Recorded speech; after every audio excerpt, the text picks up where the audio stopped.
Let's do the intro. For all of the musicians out there who love to spend all of their money on making music and costumes and your live show and your tour, and you're not selling tickets and you're not making money off of streams, today we're going to talk about how to troubleshoot your problems, honey. That's good. Okay.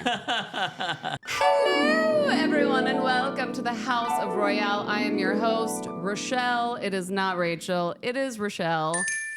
First and foremost, I would like everyone to go like, share, subscribe. Also, go to patreon.com/House of Royale. Drop $10,000.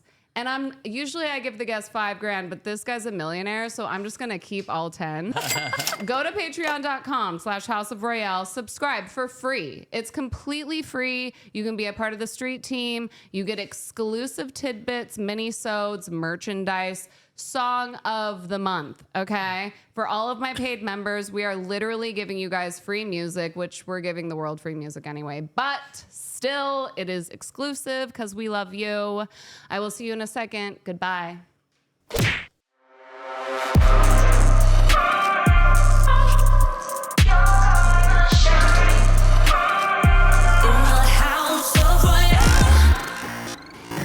And we're back. Are you broke? Do you have bills? Do you have debt? Are you an entrepreneur? Yes, you are. Everyone in Los Angeles is. All of you guys have podcasts. All of you guys have merch.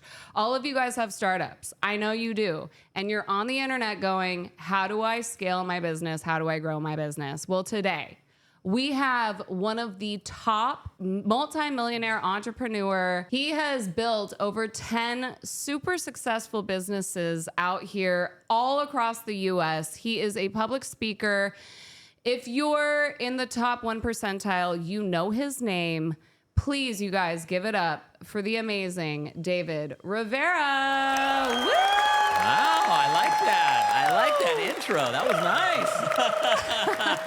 That was a nice intro. Hell yes. Thank you. Yes. So, David, let's start from the top. I've heard your story twice now, and the second time I heard it was at www.thegrowthtalks.com, which is your event that you are throwing, which is insane. Let's talk about that.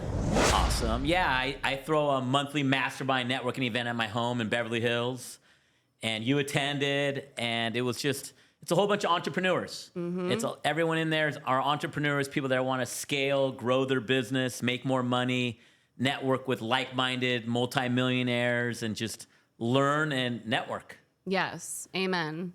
We all need to be going to this event, you guys. It is, you get your notes out on your phone and you just take notes. You meet people, you say hello, you stir that cauldron, you just stir the energy and open those doors and manifest. I have a million questions. A million questions for a millionaire. Can you tell us your story really quick just so that people can get to know you? Okay. Well, just like everyone has a dark story when they start. Mine was dark as well. I actually, for some miracle, I actually got a bachelor's degree in college. I went to Cal Poly San Luis Obispo. But growing up, I come from immigrant parents. My parents were from Bolivia in South America. And they didn't speak any English, so school was hard for me. So like junior high, high school, I did really bad in school. So going to college was like a miracle for my parents. They were like, oh, how the hell did this happen, right?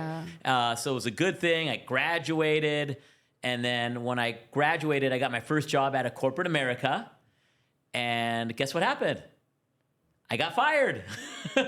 So I got my bachelor's degree, got fired from my first job, and then it kind of, after that, I was kind of bummed, so I went out in Hollywood with some of my friends, partied, got drunk, like an idiot, tried to drive home, got pulled over by a cop, got a DUI, went to jail in downtown LA. So I'm in jail with like gang members, criminals, and I'm young. I'm in my 20s. I just graduated from college, first job. I'm scared shitless. I'm in jail. I feel like the biggest loser, but it was like a wake-up call. I realized when I got fired from that job, because I had a lot of time to kind of just think. I couldn't sleep. And I was like, I need to start my own business. There's no such thing as job security. I went to college and got fired at my first job, and I worked hard, and I was like, I need to start my business. So that's what I did. I got out of jail, started my own business, and unfortunately, when you're young, you don't know what the hell you're doing. And I didn't know how to do marketing. I didn't know how to do sales. I didn't really have any skills yet. I didn't have any mentors. I didn't have any coaches. So I was kind of just trying to figure everything out on my own. And that's where I went wrong. I didn't know what I was doing. And then I got in huge credit card debt. And I couldn't afford to pay my credit card bills. So then I filed Chapter 7 bankruptcy, right? So I filed Chapter 7, which was awful, right? And then I couldn't afford to pay my rent. So I'm like, I can't pay rent. I have no money, no credit cards, no job. I had to move back in with my parents, my mom and dad. And this was embarrassing because, I had my college friends I went to college with, people I went to high school with. They're buying their first home, their first car, new watches, new clothes. I have no car, no credit cards, no assets, nothing. I'm living with my mom and dad. So I was kind of at the rock bottom. Besides going to jail, it was pretty rock bottom. This was like next level rock bottom. Right. And then I was there, and I told my mom and dad, I go, I'm going to start another business. And my parents I'm Latino, I'm Hispanic, right? So my parents were like, no. Go get a job. You got a bachelor's degree. You have education. You can get a job anywhere, right? And I'm like, Mom, Dad, I did that, and I worked hard, and they fired me. And they're like, David, you just went bankrupt. You lost everything. Go get a job. And so my parents, unfortunately, didn't believe in me. So my mom and dad didn't believe in me. No one really believed in me. I was the only one that said, hey, I'm going to have to figure this out. Yeah. And when you're that young, you don't have any skills or anything, you're not even that confident in yourself. You're just kind of telling them that, hoping it happens, right? Because it's not like I had any success. So I was like, Mom, Dad, I'm going to figure it out. And then one day, I'm going to retire you. And then within about, 7 years, I retired my parents at that time. Wow. Yeah. Incredible. Yeah. I feel like for a lot of, especially the female singers out here in LA, it's the opposite for us. Like for me, for example, I moved to LA and immediately was signed and on the radio and doing shows. Wow. So, and obviously, like, my personal story, some of you guys know it's the worst. It's awful. But I think that's why I was so on fire. It was like, I have to make it or else I will die. And I did, quote unquote, make it in a sense. But when you have like that early on success and then, the rug gets pulled out from under you and it's like devastating. And then I signed 2 more deals after that. And I think what happens is burnout. And then I think lockdown happened and a lot of us artists are going, okay, how do we pivot? So it's quite the opposite when you kind of like start at the top of the mountain and then you have to and we hear stories of entrepreneurs and millionaire billionaires who hit it big and then go bankrupt and then hit it big and then lose everything again. So I just want to encourage everyone, if you've lost everything and you're starting from scratch, it's okay, because a lot of us are. Yeah. But that's exactly one of the reasons why I started the podcast, is because I was like, I'm really done running the engine dry trying to make money as a singer, because it is like a rat race. Yeah. And pretty much every musician I interview, they're not making money. They're trying to sell tickets. They're trying to sell merch. But it's like everyone has a side hustle. 100%. Everyone.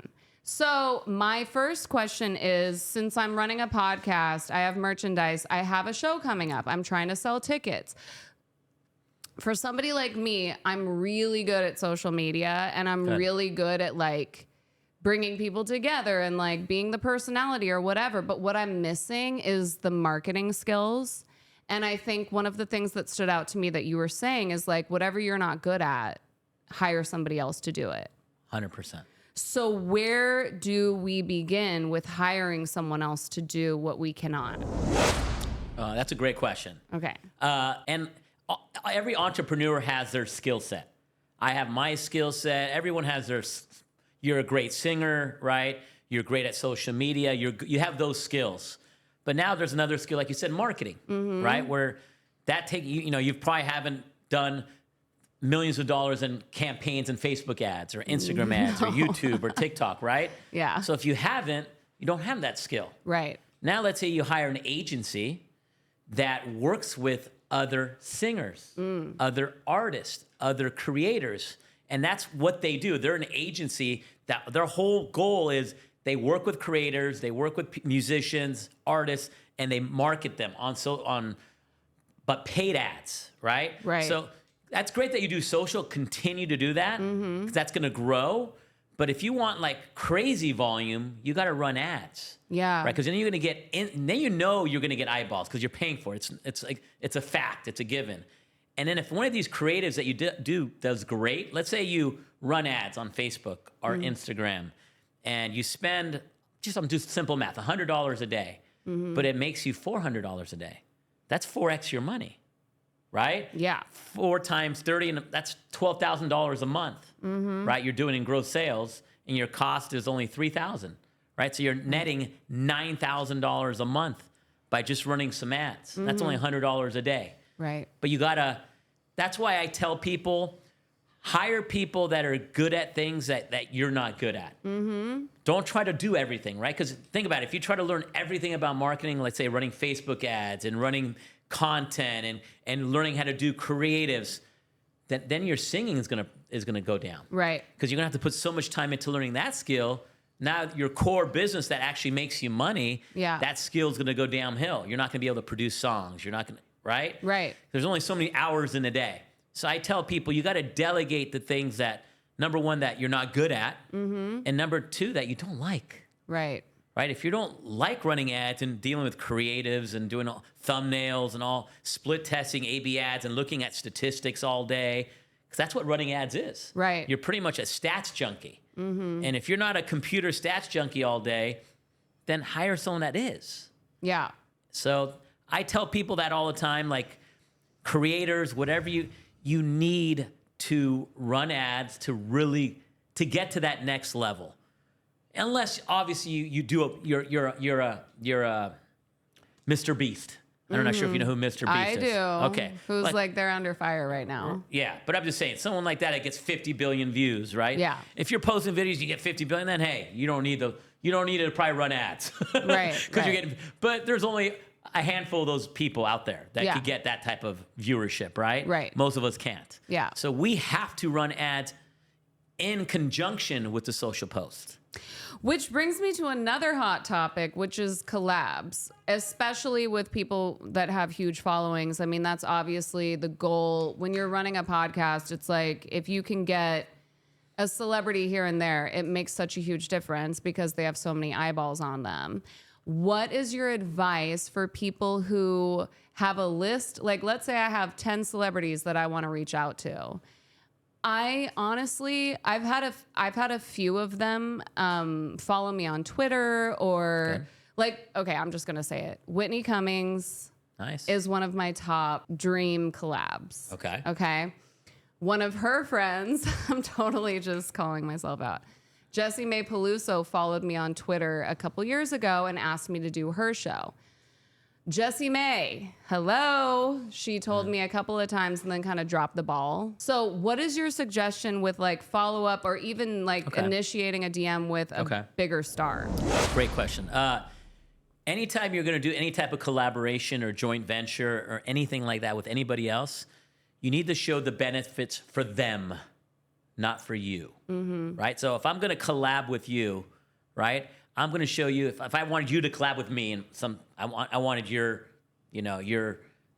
face to be my brand, I'm going to benefit you for my product. I'm going to go, look, I have this skincare product.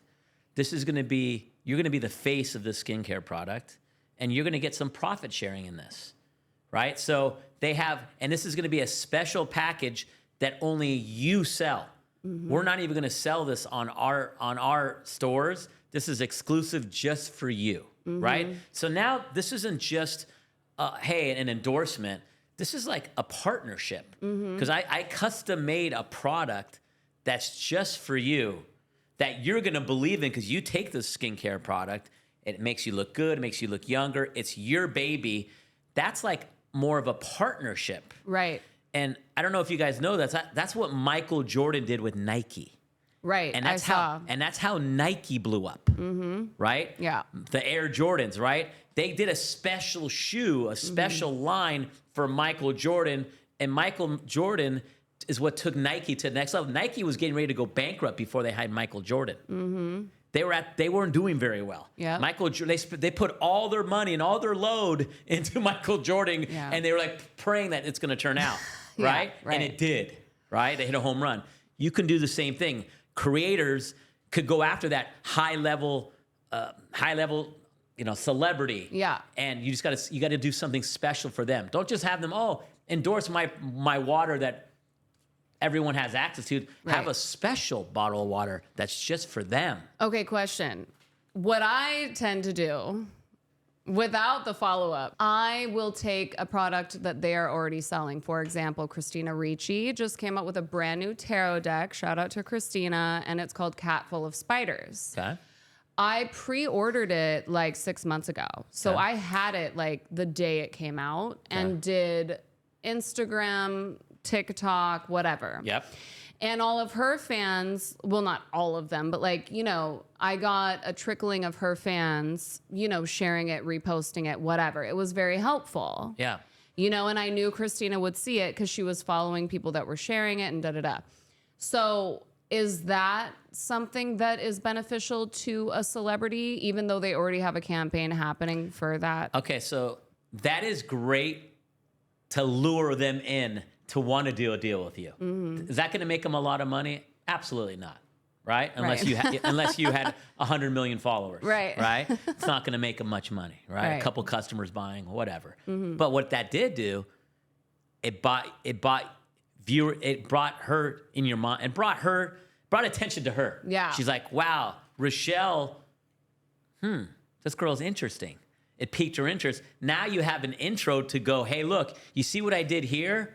I'm going to do a custom product for you now. And we're going to blow this up with my team. I have a huge team. I have tons of people like me. And we're going to blow this out of the water for you. We're going to do something custom for you, right? Right. But what you did was creative. You got her attention, which is hard to get these high-level people's attention. Right. So that was very creative what you did. And you could do that with other celebrities, right? Because if you want to work with them, guess what? So do 10,000 other people. Right. But you did something creative to get her attention. And now she's like, okay, I want to listen to Rochelle. She was kind of creative. I like what she did there. She got people talking about it. I'm going to give this girl a meeting. Let me set up a meeting with Rochelle and see what she has to say. Right. You're going to get that at least, right? And then that's where you got to prepare for that meeting and close it, right? But that got you that little nudge, and that was creative. So yes, those are things you need to do to get the attention of those people. But is that going to make them rich? No. But it's going to get you a potential meeting to close a deal. I want to talk about something else as far as posting, because I think a lot of us, including myself, we are super hung up on how many likes a post will get. It's like embarrassing if you don't hit 1,000 likes. Most people are averaging 1,000 likes and like 100 comments if they have a legitimate following, which a lot of people don't. When I am looking at your social media, you are posting and posting and posting and posting, and your priority is not about the likes or the comments. Your priority is about getting the information out to the people. So what is your opinion? Because here's the issue for performers and artists is like when people are looking to sign a band or looking to cast an actor for something, they are looking at how many followers do you have, how many, like they are looking at engagement. Yeah. So when do we draw the line with the obsession with how many likes each post is getting? Yeah, I mean, I personally believe in providing value, right? And one thing I learned from the speakers of last month, Stro, I don't know if you're paying attention when Stro was talking, but Stro, he's responsible for over 50 billion with a B views on the internet. He's worked with the biggest celebrities in the world, right? Yeah. And he knows marketing. He's all, David, all I do is spend 12 hours a day looking at Instagram, Facebook ads all day and posts and how I can make things go viral. And that's all he does, right? Wow. And so he's an expert. And the one thing I got from him in that talk a week ago was all, David, it's authenticity. It doesn't matter. The most important thing, if you're authentic, people will know. Mm-hmm. And if you're kind of just talking to just kind of put numbers up, people could tell. Mm-hmm. And I follow this guy named Wes Watson. You probably don't know who he is. He's an entrepreneur guy. This guy cusses at his followers. He's like, you guys are all fucking lazy. You suck. You guys need to freaking work out. You guys all suck. You guys are lazy. He's calling out his audience, but he's being authentic. That's how he talks. Yeah. And this guy is just growing and growing and growing like this every month. And he talks crap to his audience, but his audience eats it up. Right. Why? Because he's just being authentic. Yeah. The guy was in jail for 10 years, and this is how he talked in jail. Right? Well, some of us thrive on abuse, let me tell you. I mean, I grew up, my mom ran 3 dance studios, so I grew up with like teachers literally just yelling at us all day. So But my whole point is he's being authentic. Yes. That's how he talked in jail for 10 years. Right. And that's how he talks on social media. And people could tell that this is not a show. This is how this dude is. It's so funny that you bring that up because my man over here sent me a reel, I think it was last night or the night before or whatever, and it was an A&R who works for a major label, and he's like, oh, you guys want the secret to like why we're signing people? He's like, if you're not willing to perform for 4 people, you're a loser. If you're not willing to post your song 100 times in a row, you're a loser. Like, and he went down the list of all of the busy work that artists don't want to do. Yeah. And I mean, that is definitely an artist issue because it is like a lot of it is up to us. There was one artist I had on and he said, I moved back in with my parents during lockdown and I just put my head down and focused on my Instagram and TikTok. And now he's at like 500,000 followers because he like just fucking focused. And it's like, it's so hard because most of us have ADHD. She raised her hand. Yeah, and I'm convinced a lot of artists have a touch of autism as well. Yeah. So how do we get focused? We have our action items and our list of goals. Like, how do you focus? Focusing is, I tell people, you have a list of 20 things. Just do one at a time. Don't even look at the second one until the first one's done. Yeah. You know, people look at their big list, they get overwhelmed, and they're like, oh my God, what do I do first? No. Who cares about your list? Just get one done first. Mm-hmm. And that one, after you finish one, it starts giving you momentum. And then when you get the second one done, you get more momentum. Yep. And it's not just momentum, it's confidence. Why are you so confident at singing?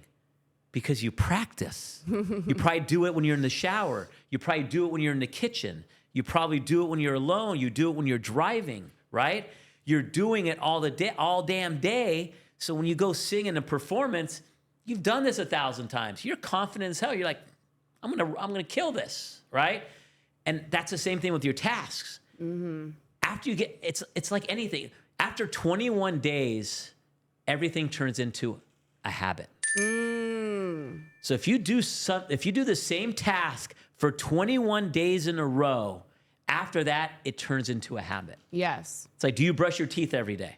Oh, yeah. Why? Because you've been doing it for more than 21 days in a goddamn row, right? Do you go to the bathroom every day? Yes. It's a guy, right? The things you do, right? They're habits, right? Yeah. I work every goddamn day, and I never take a goddamn day off. Mm-hmm. So what does that mean? I'm just going to work every day because that's all I know. Right. That's all I do, 7 days a week. I want to talk about this too. Okay, so many questions. We're just going to one thing at a time, Rochelle. One thing at a time. Hot High Priestess, what I'm holding here, she's 23 years old, okay? This is from her book, The Miracle Journal. Okay. She is now a millionaire. Awesome. At 23 years old. Freaking awesome. But she was born with the Tony Robbins gene. Okay. Like she can talk you into whatever the hell she's selling on Instagram within like 10, 15 seconds. Freaking awesome. And she starts every reel with, if you're seeing this, it is not a coincidence. And let me tell you why, bitch. Like, okay, she's you good. know, she's so good. I was listening to her podcast the other day and she's like, I know what you guys do when sales are down. You lose enthusiasm. You stop posting as much. You get all insecure and you're not on your A game. But when sales are up, you're posting and you're excited about your business and you can't wait to talk about it. And you're doing all the things that you're supposed to be doing. And she's like, when sales are down, you have to convince yourself I'm going to make tenfold next quarter or whatever. Like the work that I'm doing right now will flourish and thrive. And you have to just like stay on that high vibration. I think another issue is we do not see results. We're not a lot of artists, you post and Instagram's like, oh, congratulations for posting your like 7,640 second. Yeah. And you're like, how have I still made almost no money, right? Yeah. So like, how do you stay in like a high energy mindset and continue to do the work? It's scary, but every billionaire, everyone that's worth millions of dollars, I don't know if you know baseball terminology, but we're all taking swings at the plate, right? Yeah. It only takes that one hit. Just like the Dodgers won the World Series just now. Yeah. Just took one hit and they won the World Series, right? Yeah. It only takes one song that goes viral and that opens all these doors. It only takes one post. It might be a post that you only get 5 views, but it might have went to the creator of Warner Brothers or someone that follows you and it's like, oh, this girl would be perfect for this movie. This girl would be perfect for this video. Yeah. So maybe it might be a post that does garbage, but there's that one person on the audience that might change your life. Yeah. So don't think of it like when I post, I get some posts, I barely get any views. Yep. I'm posting to get content out for people. Yeah. And if I change one person's life and I get a thank you, that's worth to me $1 million. Right. Like, David, you taught me something. I started this business with someone. Now I'm a millionaire. Yeah. I'm like, that's huge for me. That's worth way more than 10,000 million views. Yeah, right? yeah. So in business, you're going to get these ups and downs and you're going to be frustrated and you're going to be like, what do I do? Right? But it only takes that one break. Think about it. Every celebrity, Rock, you know who Rock is, right? Yeah. It only took one break for him in the UFC and that thing changed his life. Yeah. The guy goes, hey, I'm going to pay you. I think its story was like $10,000 to see. He's all right. And that one $10,000, now he's one of the richest men in the world. Yep. Just one break. You're going to have that one break. She had that one break. Yeah. Like, it only takes one. So you got to keep on swinging. Right. And she's like, I'm not the smartest. I'm not the most talented. She's like, I just kept posting. And at the time she was actually dating someone who was telling her that her content was stupid. And she's like, I posted anyway. And then it hit. So that is so true. And it is what keeps me going. Like the other day, like I just started the page for Mortez Music, which is like our new musical project for TV and film. And like now we're doing live shows. It's kind of like it's its own animal now. Yeah. We didn't really anticipate creating a band and doing live shows, but now it's happening. Okay. One of the biggest A&R music supervisors followed me on Twitter a couple weeks ago. That's huge. And we're talking Yellow Jackets, Wednesday, the biggest TV shows. And it's because we followed her on Instagram. We started looking up the top music supervisors and started following them. And good. It's little things like that I know it works because people are looking and people want you to be the next thing because everyone's looking for it. So it's like they want you to do well. Trust me. They're looking. Yeah, what you're doing is right. Like, if you're not following people you want to work with, you're an idiot. Mm-hmm. Yeah. Like, whoever you want to do business with, Yeah. you should 1,000% be following them. Yeah. And you might think it's a video that you think is awful, they might love. Mm-hmm. Or maybe it's the scene, or they're thinking movies, or they're thinking, oh, this girl would be perfect for that, or she, you know what I mean? So Right. everyone that you want to do business with, you should follow. Yeah. And yes, and if you're gonna DM them, because you want to DM them, right? I get DM'd all day, every day. Yeah. People want to do business with me every day. Hey, Dave, I can do this, I can do it. But the smart ones are the ones that provide value and don't ask anything in return yet. They're like, hey, David, look at this video I edited for you. Look at this, what I did for you. Right. Because they're trying to get to this level, so they need to do something that's going to impress me. Right. So anytime you're DMing someone, make sure it's short, because none of us have time to read a freaking book. Yeah. Right. Get directly to the point and how it's going to benefit them, never you. Right. You know. So I'm working on a project right now. I'm trying to land Home Depot as a client. Wow. This is a $1 billion company, right? So I'm talking to Home Depot how I could. You're doing great you're selling your products, but your gardening service suck. Your plants, you guys are like probably the bottom in that competition. I'm going to make you number one. Wow. And that's going to double the size of your business. You're going to have more people come. Now you're going to have more contractors coming in buying more supplies. Because I'm showing how it's going to benefit Home Depot, right? Not how it's going to benefit. Of course, I'm going to make money, but it's all about them. Yep. So that's how when you DM people, when you do things, always make it about them, never about you. Amen. For sure. Yes. And actually know something about the person. Yes. Not just because they're famous, but like you got to know why they're a big deal. Yeah. Like, do you guys know who Gary Vee is? Yes. Okay. So Gary Vee, everyone knows he's a huge New York Jets fan, right? Yeah. So some guys, like, to get it, everyone knows that now, right? So you can't just send, New York Jet stuff, right? But if you do like a marketing creative, maybe with the Jets, and how Gary Vee could be tied in it, and how he could grow maybe one of his businesses, that'd be a way to get his attention. Or how my cousin Jeff Ulbrich is one of the coaches for the Jets. Well, there you go. But you know what I'm saying, right? Right. Like, you need to be creative. Like, my friend landed my brother, because my brother's a CPA. He has a tax company. Everyone knows my brother's a huge Dodger fan. My brother's had Dodger season tickets for 20 years.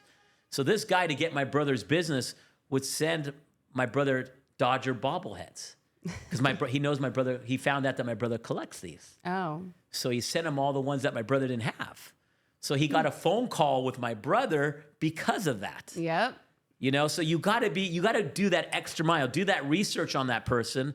If you want to get into Warner Brothers or some, whoever, go, okay, this guy likes this, he likes that. Okay, I got to do something creative that I know he'll like. Yep.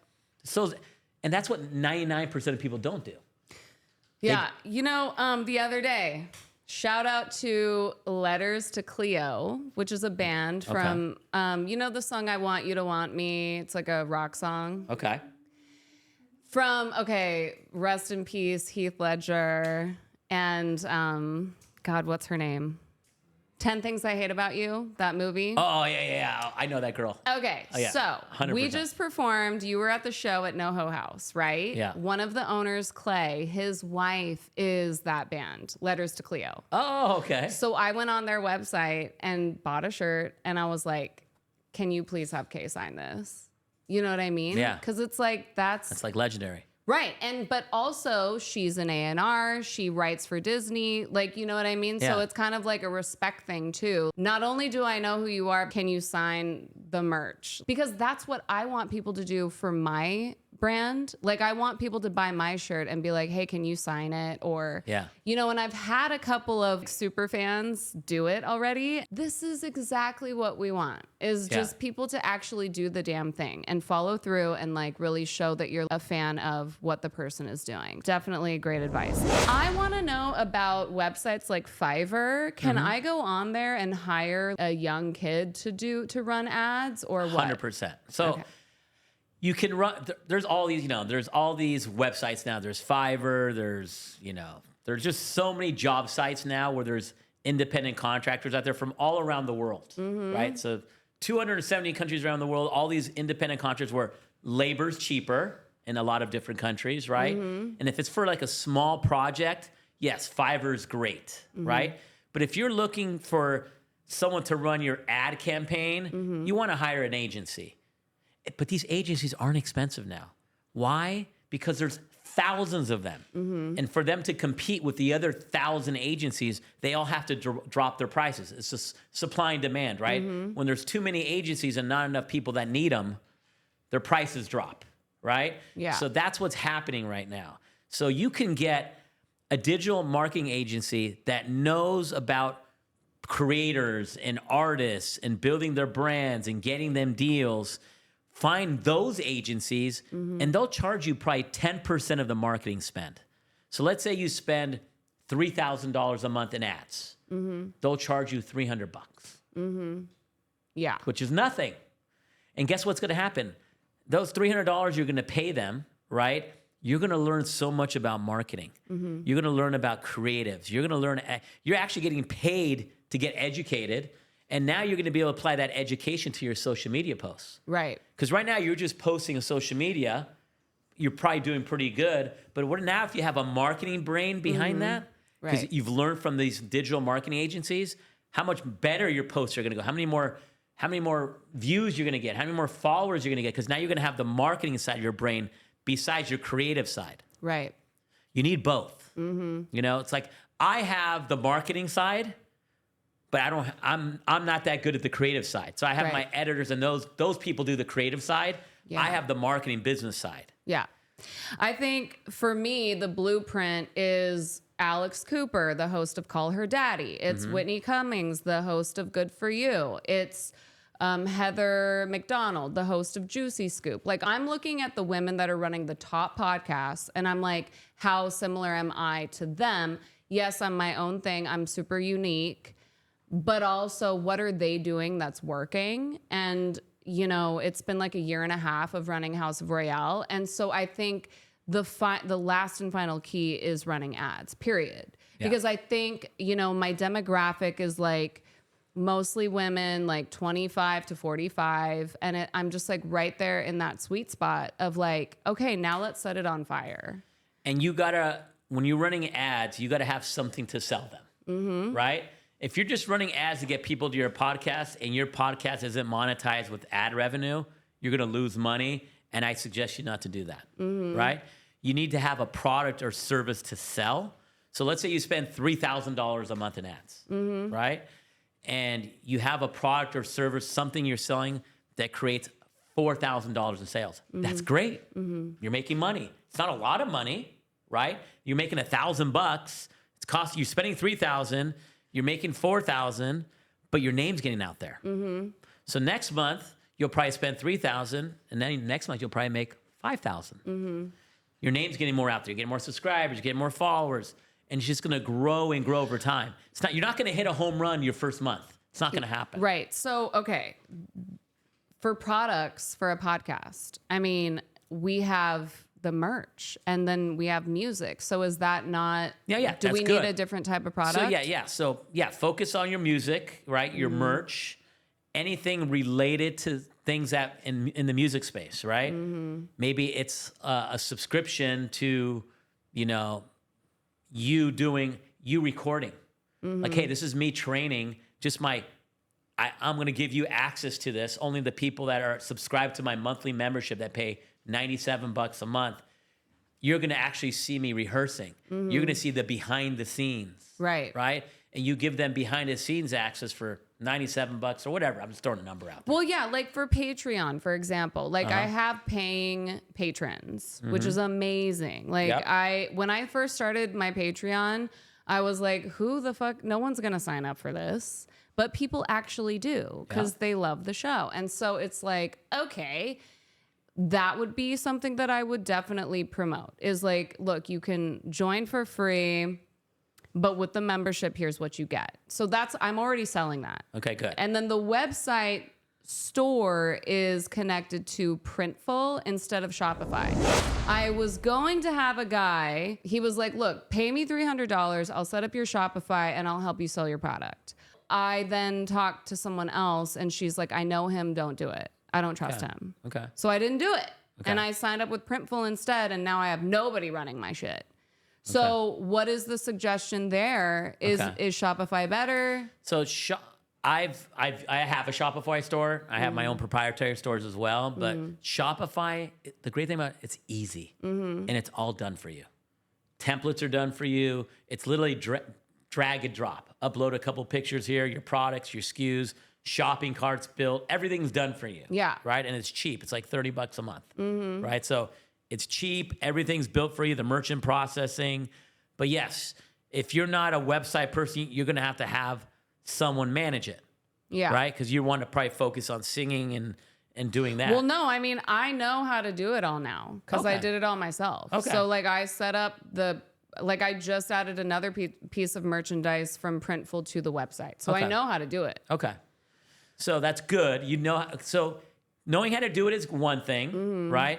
But you also want it to sell, right? Right. So you need someone that is going to be able to look at the website and go, okay, that picture sucks. The headline's awful. Your price point's not good. Where are your upsells? I don't see any upsells.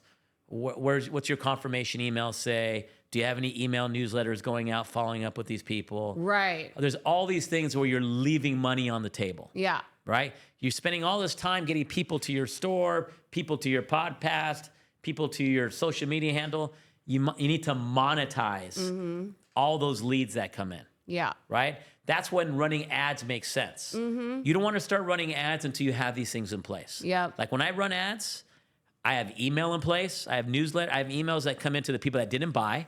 They came, they didn't buy, I collected their email. I keep on re-engaging with them every month, every week, every 3 times a week. And then the people that did buy, I keep on emailing them, SMSing them to sell them other products or services that I have. Right. Right. So that's just email and SMS. I'm doing retargeting on my ads, retargeting them. So you know how when you go, you see something online, let's say you're on Amazon, all of a sudden you see someone, you were looking for, let's say, boots. Yeah. And you'll notice how the next time you're on your computer, you'll be seeing ads for boots. Yeah. You're like nonstop. It's insane. Right. Nonstop. That's called retargeting, right? Yeah. So these are all the things you need to have in place. Yeah. Right? You got to have retargeting, SMS, email, even phone. Yeah. Right? I have my call center agents, when leads come in, we collect their phone number. We call them and turn them into sales. Hey, Rochelle, I know you were at my website. I know you wanted to sign up for I know you were interested in my clothing. You didn't buy. I have 20% discount, and I have a 25% discount to my monthly membership. How would you like to sign up today? Yeah. Right? So you got to have all this in before you start running ads, because if you don't, you're just going to be running ads and losing money. Yep. So make sure you kind of build the funnels first, then run ads. Yeah. Okay. Well, I'm ready, everyone. So get ready for my motherfucking ad campaign coming out next week. Well, let's wrap it up with a message to all of the people out there who need encouragement. And also make sure you guys go to David's website and please buy a ticket. thegrowthtalks.com. It's incredible. I loved it. It was amazing. The red carpet, the people. It's just like, how long have you been running that event? I just started a year ago. It's only been 12 months. Cool. So 12 months, I started it. I wanted to kind of give value back. There wasn't a good networking event with entrepreneurs in Beverly Hills. Yeah. And I was like, every time I had to go somewhere, I had to fly on a plane to New York, or I had to go to Miami, or I was like, there's nothing in LA that's really good. Right. So I was like, I want to do it here. I do it at my home in Beverly Hills. It's entrepreneurs, people like you, successful people that want to grow and network. It's once a month. My next one is Wednesday, December 4th. Okay. Also, one thing you could do for your audience, if they go to davidrivero.com, my website, subscribe to my free ebook. It's called it's called Monetize Like Millionaires. This ebook is less than 10 pages long, because I didn't want to have 300 pages of fluff like all the other authors, right? And there's only like 5 good pages of good information. I condensed it. I put all the juice in less than 10 pages. Yeah. In less than 30 minutes. You're probably going to learn more in less than 30 minutes than you'll learn in probably reading 10 books in 5 years. Okay. So get the ebook. Go to davidrivero.com. Subscribe to it. And I want to thank you for having me on your podcast. You know, I have a flight Wednesday morning, 8:30 a.m., and I am going to be reading David's ebook on the airplane. there you go. Okay. Thank you so much for being here and sharing the information, because there's so many people that gatekeep that don't talk about how to do these things. And I'm just so grateful that you're just out here helping all of us. So thank you. No problem. No, thank you for having me. I'm pumped that I'm here, and I know you're going to blow up. Just keep on doing what you're doing. And like I said, you only need to be lucky once. That's what Mark Cuban Amen. says, that owns the freaking Dallas Mavericks. He's all, I just got lucky once, and that's why I'm a billionaire. Woo! That's all it takes. Amen. Praise, bless, hallelujah. Woo! Bye, you guys. Love you. Mwah.